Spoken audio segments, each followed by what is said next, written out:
আসসালামু আলাইকুম বন্ধুরা, আশা করি সবাই ভালো আছেন। তো আমি আজকে যে বিষয়টা নিয়ে মূলত আলোচনা করব যে ফ্রিল্যান্সিংয়ে যারা নতুন, বিশেষ করে যারা YouTube SEO, YouTube video promotion নিয়ে কাজ করেন, তারা কিভাবে একটা ক্লায়েন্ট খুঁজে পাবেন, তো একটা ক্লায়েন্টের সাথে কিভাবে কমিউনিকেশন করবেন, সব কিছু আজকে এই ভিডিওটা। তো আমি সরাসরি সার্চ বক্সে চলে গেলাম।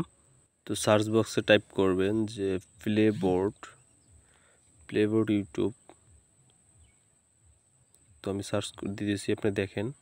ভিডিওটি সম্পূর্ণ না দেখলে কিছুই বুঝতে পারবেন না। আশা করি ভিডিওটি খুব উপকারী, ফ্রিল্যান্সিংয়ে যারা ইউটিউবে সিনিয়র কাজ করেন তাদের জন্য খুব উপকারী ভিডিও।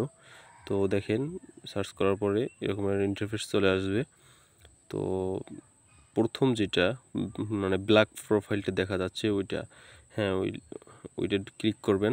প্রবেশ করার পর এরকম একটা ইন্টারফেস আসবে। তো আপনি এটা ভালোভাবে খুব দেখে নেবেন। আমার স্ক্রিনটা ভালোভাবে লক্ষ্য করুন যে, তবে উপরে একটা সার্চ বক্স আছে।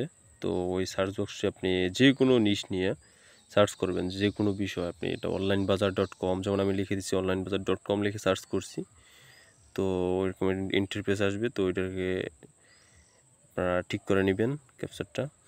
তো সার্চ করার পরে এই যে দেখতে পাচ্ছেন উপরে মিনিমাম ম্যাক্সিমাম, সার্চ বক্সের পাশে মিনিমাম ম্যাক্সিমাম। তো ম্যাক্সিমামের ওই জায়গাতে আপনারা 20,000-এর মতো দিবেন। 20,000 কম দিবেন না। 20,000 লিখে সার্চ করবেন।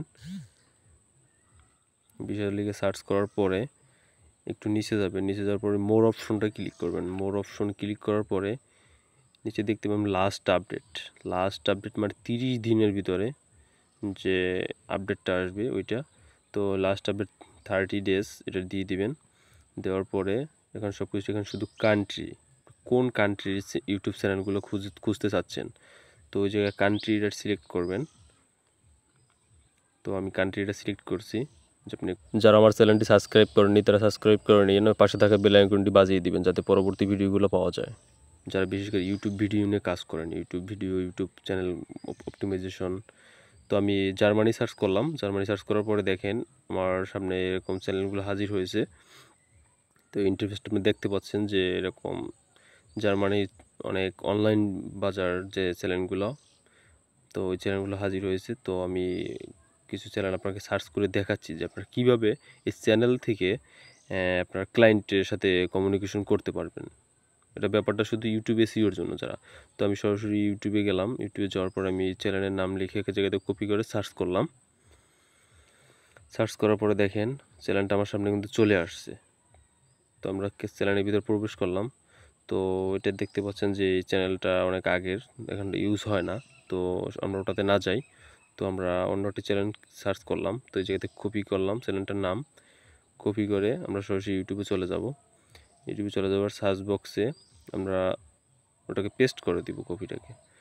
তো ইউটিউব চ্যানেলের নামটা পেস্ট করে দেওয়ার পরে সার্চ করার সাথে সাথে যে কটা সার্চ করেন প্রত্যেকটা দেখবেন শো হবে, প্রত্যেকটা চ্যানেল খুঁজে পাবেন ইউটিউবে। তো আমরা ইউটিউবের চ্যানেলটায় প্রবেশ করলাম।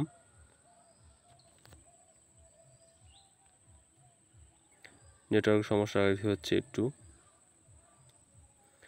তো এই দেখতে পাচ্ছেন যে আমরা ইউটিউব চ্যানেলটা প্রবেশ করছি। তো আমাদের এখন এই চ্যানেলটার মূল লক্ষ্য হচ্ছে আমরা কীভাবে চ্যানেলের একটা জিমেইল অ্যাকাউন্ট খুঁজে পাবো যোগাযোগ করার জন্য চ্যানেলটার মালিকের কাছে। তো আমরা এই দেখতে পাচ্ছেন যে ইউটিউব চ্যানেলটা খুঁজে পেয়েছি অলরেডি। তো আপনাদের আমি এটা দেখাচ্ছি। হ্যাঁ বন্ধুরা, নেটওয়ার্কের সমস্যার কারণে একটু ঝামেলা হচ্ছে। তো আবার রিলোড দিয়ে নিলাম। আমি আবারও বলছি, আপনাদের ভিডিওটা পুরোপুরি না দেখলে কিছুই বুঝতে পারবেন না। তো আশা করি ভালো উপকারে আসবে আপনাদের ভিডিওটি। তো এই চ্যানেলটি রিলোড হয়ে গেছে। মোর অপশনে ক্লিক করার পরে দেখতে পাচ্ছেন যে ভিউ, হ্যাঁ, তো ওইটাতে ক্লিক করবেন, ভিউ জিমেইলে। তো আমরা এটা ক্রিয়েট করার পর সাথে সাথে জুম করে দেখাচ্ছি। দেখেন যে এই জায়গাতে ক্লায়েন্টের সাথে যোগাযোগ করার জন্য বা ইউটিউব চ্যানেলের মালিকের সাথে যোগাযোগ করার জন্য যে উপায়টা, সেটা আমরা জিমেইল অ্যাকাউন্ট পেয়ে গেছি। তো এই জিমেইল অ্যাকাউন্ট থেকেই আমরা তাদের সাথে যোগাযোগ করতে পারবো মেইল করে, যে আসলে সে তার ভিডিওটা ভালো বা ভিডিওটার এসইও কী সমস্যা, ভিডিওটা হ্যাঁ প্রমোশনের কোনো কাজ থাকলে আমরা তাদের সাথে যোগাযোগ করতে পারবো। এইটা নিয়ে আপনাদের সাথে মূলত আলোচনা। তো আশা করি আমার ভিডিওটা বুঝতে